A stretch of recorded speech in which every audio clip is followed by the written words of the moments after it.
Breaking news tonight. Another beloved face from our screens is gone.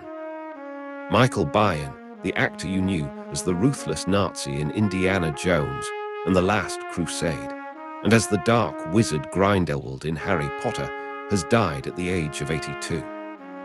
His death was confirmed this week by The Guardian and The Sun. No cause of death has been revealed.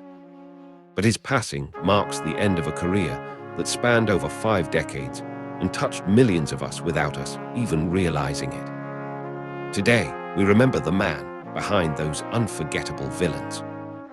Michael Byrne was born in London on November 7, 1943. He began his acting journey in his 20s, stepping first onto the stage before making his way into television and film. His screen debut came in 1963 in an uncredited role in The Crimson Blade. From there, he never stopped working. Through the 60s and 70s, he built his craft on British television, appearing in shows like No Hiding Place, New Scotland Yard, and Thriller. But it was his gift for playing memorable villains that made him unforgettable. In Indiana Jones and the Last Crusade, he was Ernst Vogel the Cold, calculating Nazi officer whose fate ends in a fiery collision with a tank.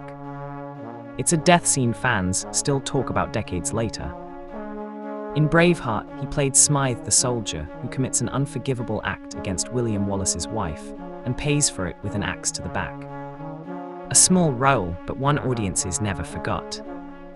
And in 2010, Harry Potter and the Deathly Hallows, Part 1, Byrne stepped into the shoes of an elderly Gellert Grindelwald the Dark Wizard who, when cornered by Voldemort himself, betrays his old friend Albus Dumbledore.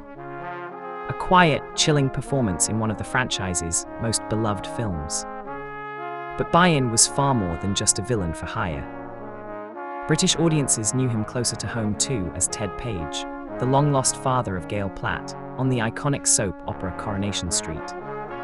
He also appeared on Casualty and built a filmography that reads like a tour of modern cinema. The Omen, Vampires, Force 10 from Navarone, the James Bond film Tomorrow Never Dies, Bryan Singer's Apt Pupil, and Martin Scorsese's Gangs of New York. On stage, his talent shone just as brightly. He performed with Laurence Olivier's National Theatre Company at the Old Vic, and went on to star in Death and the Maiden, Much Ado About Nothing, The Cherry Orchard, The Seagull, Romeo and Juliet, and All My Sons, a resume most actors could only dream of.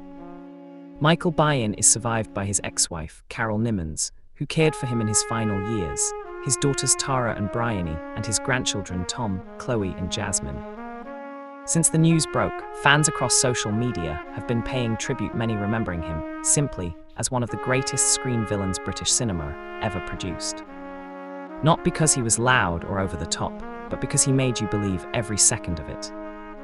Michael Byrne gave us over 50 years of unforgettable performances from the big screen to the West End stage. He may not have always been the star of the film, but every film he touched was better because he was in it. Rest in peace, Michael Byrne. Thank you for the memories. If this video moved you, hit that like button, subscribe for more tributes to the icons who shaped our screens, and let us know in the comments which Michael Byrne role will you remember him for.